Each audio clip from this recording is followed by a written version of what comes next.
Now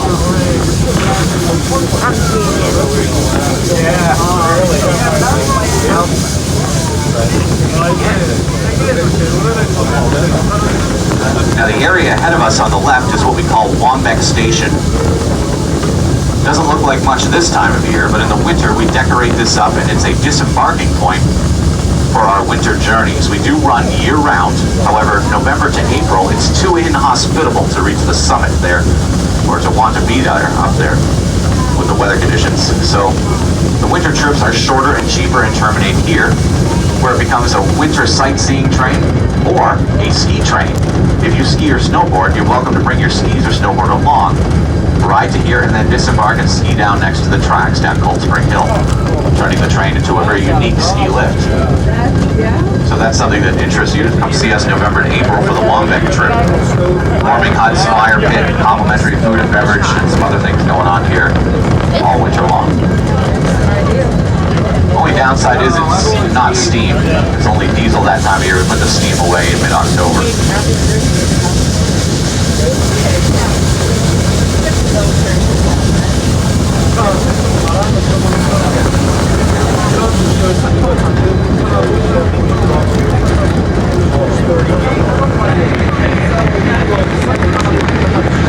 Now coming up on the right-hand side, just a minute here, you can see this clearing in the trees. This will actually give us a pretty decent view over towards Amanusic Ravine.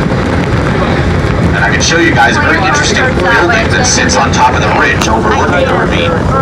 The building is known as the Lakes of the Clouds Hut, and it's an overnight hiker's shelter, basically a rustic hotel, only accessible by hiking. So if you take a look up on the ridge, you'll see the building, and you'll know you're looking at it when you see the triangular roof peak there. That building dates to the 19-teens.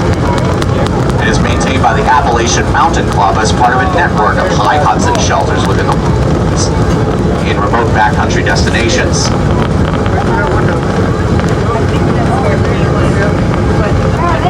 It's so remote there that in order to get heavy supplies in or out that can't be hiked in and out, they use a helicopter.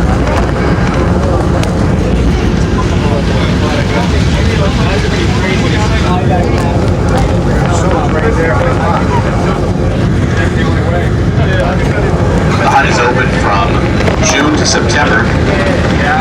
Like I said, you can only get there by hiking, and reservations highly recommended. It is very popular and fills up fast.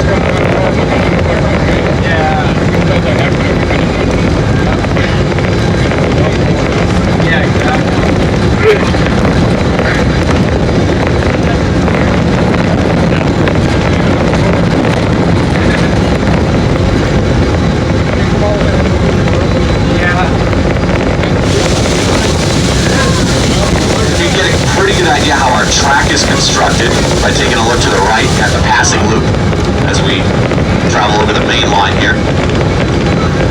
Like I said before, one big long wooden trestle, a bridge of sorts all the way up. Sometimes it's not very far off the ground like here, and other times much further off the ground depending on the terrain beneath. The track has always been constructed in this manner for two distinct reasons. Number one, first and foremost, is the terrain. Very rugged, uneven, constantly changing pitches, so much easier to build a track over the ground than directly on top of it. The other reason for this track is to help avoid washouts and erosion. If your track was directly on the ground with a roadbed, ballast, it would frequently get washed out and disturbed by rainwater and snowmelt runoff. The trestle track, cascading water more often than not diverts itself conveniently around the trestle footings, leaving them relatively undisturbed.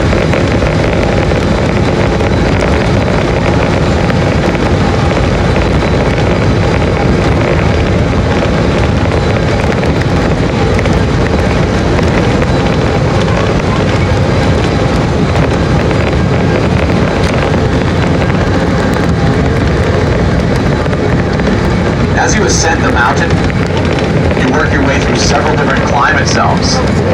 Going up in elevation is akin to going north in latitude. We've already entered a different climate zone than the one we began the journey in.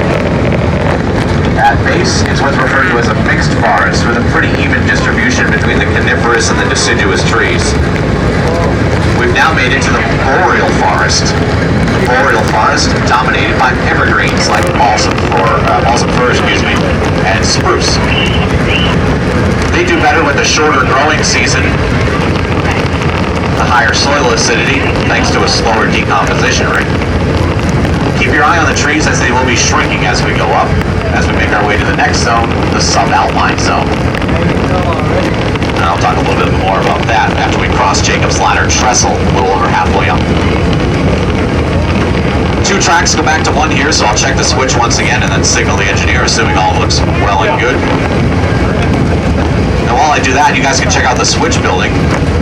Awkward looking, but a level structure with a flat, even floor like your house would have, unlike the floor of our pitched coach here on the track. Yeah.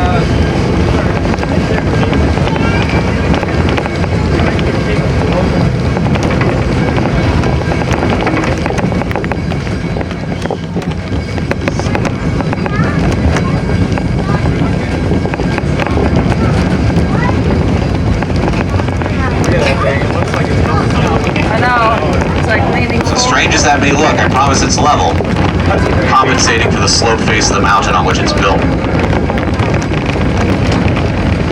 That is so strange, oh my gosh. You would think, you know, the only way to know is to stand in it. It's almost getting there. I don't know why I want to stand in it. You guys should have brought a beer. Yeah, I know. The trees are thinning out already. Well, they're getting smaller. Yeah. Look on this side. The trees are becoming your size. Oh, shush. That's just not funny. Alright, I'm taking a video.